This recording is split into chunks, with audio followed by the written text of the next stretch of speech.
Desenvolver Show TV, um cartão de visita do desenvolvimento de São Paulo. Produção, Wanda Trentino. Direção, Rui Barbosa Santos. Eu sou Bernardo Jazem, apresentador do Desenvolver Show TV. Um pensamento, mesmo uma noite sem estrelas, poderá anunciar a aurora de uma nova civilização. Quem nos deixou este legado foi o pastor Martin Luther King, brutalmente assassinado quando lutava pelos direitos humanos, étnicos e raciais. Desenvolver Show TV apresenta o bloco Inova Show. Inova Show traz projetos inovadores. Em nossos estúdios, a presença do engenheiro Roberto Piovesan, criador da H3S Tecnologia na Educação. Também em nossos estúdios, a presença da professora Roseli Rodrigues, que desenvolve um trabalho meritório na tecnologia para jovens e adolescentes. Engenheiro Roberto Piovesan, falamos muito de mecatrônica, de robótica, de automação. Robótica educacional, que universo é esse? Bem, robótica educacional ou robótica pedagógica são termos que nós utilizamos para caracterizar alguns ambientes de aprendizagem, onde nós utilizamos alguns kits de montagem ou, na realidade, às vezes até materiais de sucata, para podermos apresentar conceitos de matemática e de física, onde os alunos sintam prazer em estudar. Não é uma obrigatoriedade, ou seja, eles aprendem sorrindo. Na realidade, eles aprendem brincando. E, com isso, nós conseguimos fixar os conceitos que, às vezes, são conceitos difíceis de serem aprendidos em sala de aula. É possível que o Brasil, nos próximos 10 ou 20 anos, com a introdução desse projeto, possa equivaler-se aos países do G8? Sim, nós acreditamos, porque qual é o nosso interesse principal? Fazer com que os alunos sintam interesse em aprender matemática e física. E essa lacuna enorme que existe da falta de engenheiros eletrônicos ou mecânicos no Brasil. Diante de todo o quadro que o seu projeto tem abordado, como vê atualmente a possibilidade de escolas aderirem ao seu projeto? Bom, nós fazemos esse trabalho já há 15 anos. Temos dezenas de escolas onde esse projeto é um projeto de sucesso. Então, nós não temos dificuldade nenhuma em caracterizar esse projeto como um projeto inovador para o ensino de matemática e física. Dentro das salas de aula, como você sente esta interatividade do aluno com esse projeto? Porque o aluno ele consegue pegar o seu projeto e construir o seu conceito. Isso faz com que a criatividade, a visão espacial, a lógica matemática sejam muito avançadas nesses projetos. Quais os objetivos do curso? Bom, o objetivo são, na realidade, alguns desses que eu já mencionei. Como melhorar a visão espacial. Por que a visão espacial? Porque nós temos graves problemas no ensino de geometria. E o ensino de geometria, se o aluno não tiver uma visão espacial desenvolvida, ele não vai conseguir fazer geometria como se deve. Quais os outros objetivos, digamos, em nível de mercado de trabalho? Como funcionaria o projeto? O projeto é conseguir fazer com que os alunos tenham a matemática e a física como algo prazeroso, algo fácil de se entender, porque se você aprende o conceito e você, após isso, você tem na sala de aula a equação matemática, fica muito fácil de aprender, porque você pega na mão esse conceito. Não é só um conceito visual na lousa. E o conceito de robótica estrutural? Bom, por que trabalhamos robótica estrutural? Porque trabalhando a parte de estruturas, nós conseguimos passar para os alunos todos os conceitos de matemática. Então, nós conseguimos mostrar potenciação a respeito disso, montagens diversas a respeito da equação do segundo grau. A parte de geometria, você conseguir entender o que é um polinômio. Já fizemos isso em escolas com professores que acabavam entendendo como é que era o polinômio. Eles não sabiam que era o polinômio, eles sabiam resolver a equação, mas não sabiam para que servia um polinômio. Então, nós queremos que o aluno pegue essa matemática e seja uma coisa prática. Se ele souber a prática, ele sabe a equação. As escolas públicas já têm esse projeto, engenheiro? Não, infelizmente ainda não temos as escolas públicas no nosso projeto. O que poderíamos fazer para implementar estes cursos em escolas públicas? Nós deveríamos capacitar os professores com alguns kits de montagem e essas aulas já predeterminadas, onde eles poderiam ministrar essas aulas com muito mais facilidade. A sua equipe tem condições estruturais para fazer essa abordagem em escolas públicas? Sim, nós já fazemos isso nas escolas particulares e ministramos aula e certificamos professores para essa área. Professora Roseli Rodrigues, matemática na prática, que universo é esse? Meu caro Bernardo, esse material, ele permite que nós construamos estruturas, diferente de outros materiais que a gente trabalha a superfície. Então, nós podemos ver aqui, a criança vê aqui, um cubo, quem é professor de matemática vai concordar comigo? Se eu tiver esse cubo desenhado na lousa, eu vou ter uma figura com pontilhado atrás, que a criança jamais vai entender que esse cubo tem um volume, que é uma figura de volume. E, de outra maneira, eu também posso trabalhar a planificação dessas figuras, como eu posso fazer aqui, ó. Posso montar, a criança vai entender a área, inclusive quando nós formos fazer cálculo de área, eu posso abrir essa montagem e fazer a área de cada quadrado separadamente, lado vezes lado. É um material que nós podemos trabalhar a relação pitagórica entre as peças. Olha, outra montagem que eu posso mostrar para vocês é a base quadrada de uma pirâmide. Quais as figuras geométricas que eu posso encontrar aqui é uma questão que a gente aborda com os alunos. A planificação desse sólido geométrico da mesma maneira. Tudo isso, todos esses conceitos levam e permitem o professor ensinar de uma forma mais prazerosa, de construir o conhecimento dentro da matemática, que é uma ciência tão abstrata para a criança. Principalmente a geometria, onde nós encontramos mais dificuldade dentro da sala de aula, para eles guardarem esses conceitos.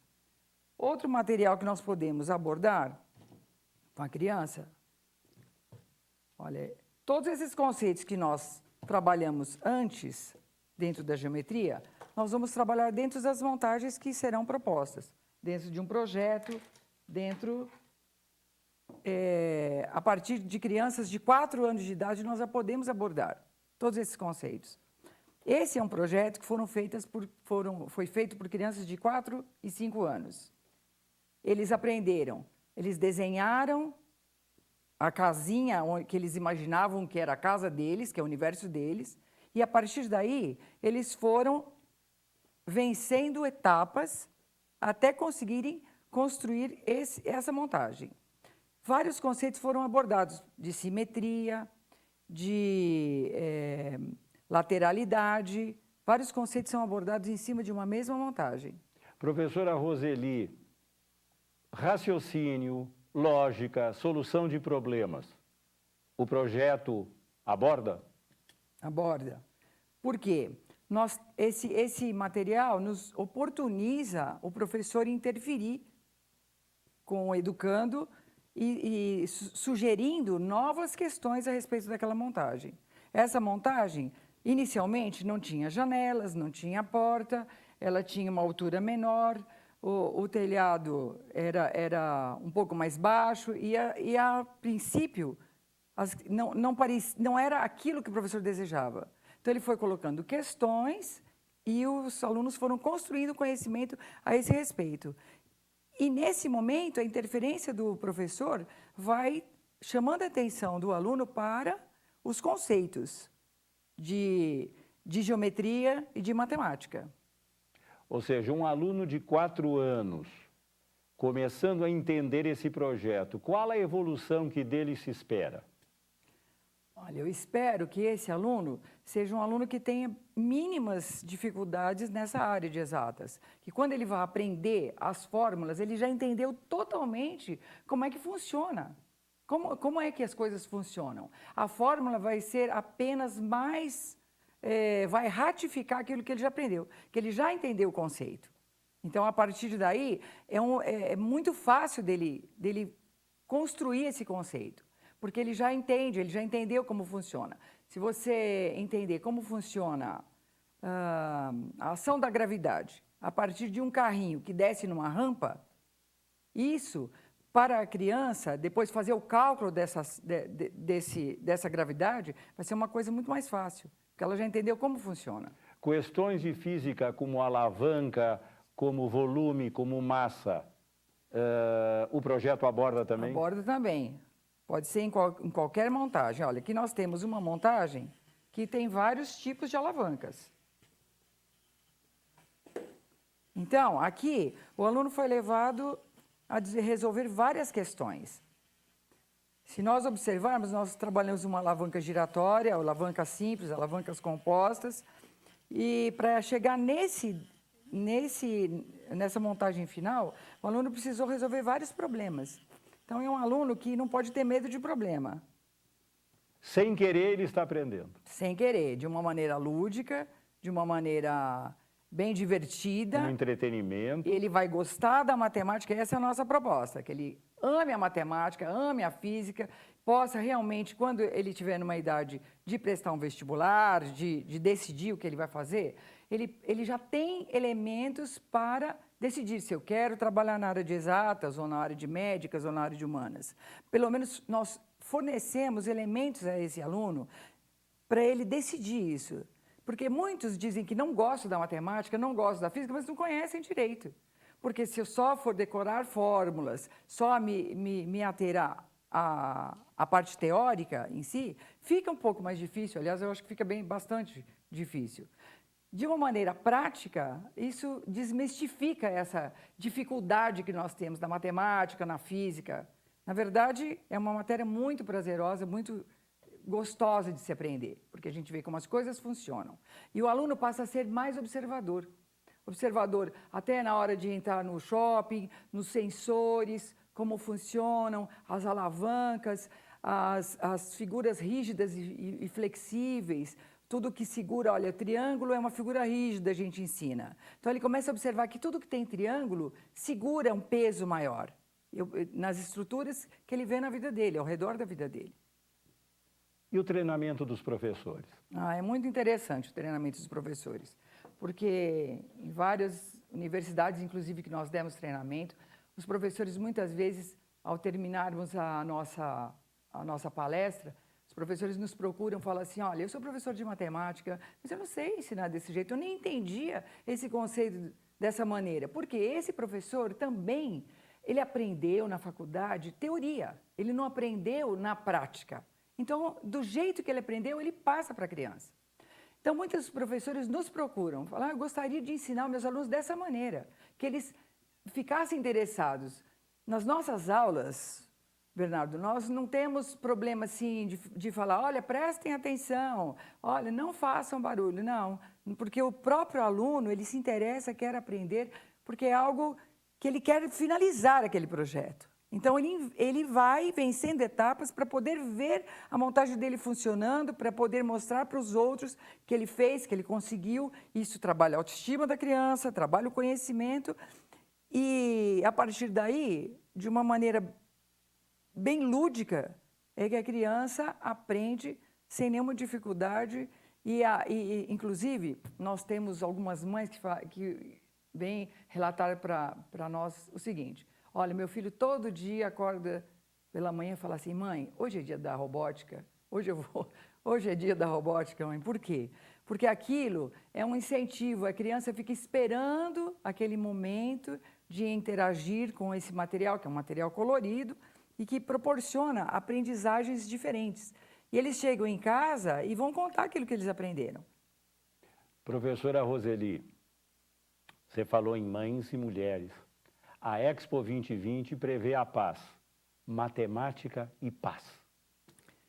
A matemática, dizem que é a matéria de Deus, né? Que é a matéria que 2 mais 2 sempre vai ser 4. É a matéria que traz para a gente certezas. Então, nós buscamos, inclusive, dentro desse universo, dentro dessa nossa proposta, a paz enquanto grupos. Vou respeitar a opinião do meu amigo, ele vai respeitar a minha opinião. Nós vamos aprender a trabalhar em equipe, nós vamos aprender a se sociabilizar de uma maneira efetiva. Então, eu acho que a matemática é algo assim que está no nosso cotidiano. Todos os dias nós precisamos da matemática. Nós precisamos da matemática para saber da nossa vida financeira doméstica, nós precisamos da matemática até para nos organizarmos, nós precisamos do nosso pensamento lógico para vencer desafios todos os dias. Porque se o nosso pensamento lógico e o nosso raciocínio não estiver em dia, né, quantos problemas nós nos atrapalhamos na hora de resolver. Então, a lógica e a matemática, eu acho que só traz benefício na construção da característica do indivíduo, da personalidade dele. Isso de querer fazer certinho, de querer fazer ordenado, o pensamento ordenado, só vai trazer benefícios. Professora Roseli, matemática na prática é um grande projeto. Engenheiro Roberto Piovesan, qual a sustentabilidade desses projetos inovadores? Bom, Bernardo, não é simplesmente a sustentabilidade destes projetos, a sustentabilidade do próprio país. Veja bem, tivemos agora na semana passada um fórum de debates e tenho aqui alguns números que você vai achar interessantes. Segundo eles, para cada 100 mil habitantes, o país, os Estados Unidos, tem 9,5 engenheiros. A China tem de 13,8 engenheiros. No Japão, temos 17 engenheiros para cada 100 mil habitantes. Infelizmente, no Brasil, temos 2,48 engenheiros. Como se reverte esse quadro? Fazendo com que os nossos jovens comecem a ver a física e a matemática de uma maneira prazerosa e inteligente. Não tem outra maneira. Matemática na prática pode ajudar e muito. E a robótica educacional. Sim. São os dois grandes ganchos para nós podermos reverter essas coisas. Veja bem, nós tivemos, na década de 80, uma dificuldade muito grande na recessão econômica para formarmos engenheiros, que está se revertendo hoje nessa grande falta de engenheiros que temos no país. Veja bem, o CREA de São Paulo recebeu recentemente do Ministério do Trabalho uma lista de nomes e currículos estrangeiros pedindo visto para trabalharem no país. Por quê? Porque as empresas não têm mão de obra qualificada, faltam engenheiros. A deficiência de engenheiros é enorme no país. Como é que nós devemos fazer com nossos jovens? Simples, devemos fazer com que eles achem física e matemática alguma coisa prazerosa e interessante. Não há outra maneira, né? Esse projeto tem que andar nesse caminho. Não tem outra maneira. Não tem outra maneira e não deverá ter outra maneira. Não deverá ter. As nossas autoridades estão preparadas para receber o matemática na prática e implementá-lo? Eu acho que depende do currículo que nós temos nas escolas, nós deveremos agregar o nosso currículo ao currículo das escolas públicas. E temos certeza que já fizemos um projeto parecido, temos certeza que isso é possível. Engenheiro Roberto Piovesan, o matemática na prática, ele tem alguma similitude em algum país do G8? Sim, todos os países têm, porque esse material é um material desenvolvido na Universidade de Israel e já está em toda a Europa e todos os Estados Unidos. É só implementá-lo no Brasil? É só implementá-lo, boa vontade política para implementar um projeto vencedor. Chegaremos lá. Sem dúvida. Professora Roseli Rodrigues, temos aí um exemplar da Torre Eiffel construída para a Expo Paris 1889. Aproveitando este lance tecnológico, pergunto à professora, é bom trabalhar com jovens no sentido da tecnologia? Muito bom trabalhar com os nossos jovens. Bom para ambas as partes. Nós, professores, que fazemos diferença na vida de cada um desses jovens, em rumo a desenvolvimento de novas tecnologias, desenvolvimento do nosso pensamento, do nosso espírito investigativo e crítico. E, para nós, professores, também é muito bom, porque nós nos reciclamos, nós aprendemos a trazer novos desafios em resposta a cada questão, a cada pergunta, a cada anseio, cada desejo desse jovem. E nós não podemos deixar de falar que o jovem é aquele que nós depositamos a nossa confiança para um futuro melhor. Os novos engenheiros, novos tecnólogos, quem sabe nós deixemos de comprar tanta tecnologia e tenhamos dentro do nosso país cientistas, temos condições para isso. Temos jovens inteligentes, é só darmos ferramentas para esses jovens desenvolverem essas múltiplas inteligências que eles têm. O Brasil no caminho tecnológico com o projeto Matemática na Prática e Robótica Educacional. Desenvolver Show TV agradece a presença da professora Roseli Rodrigues e, professora, será convidada sempre que assim a tecnologia exigir. Muito obrigado. Engenheiro Roberto Piovesan, Desenvolver Show TV agradece a sua presença e será um prazer tê-lo em tantas oportunidades quantas forem as necessidades do desenvolvimento da tecnologia. Muito obrigado. Amigas e amigos de São Paulo e do Brasil, muito obrigado. Um beijo em seu cérebro.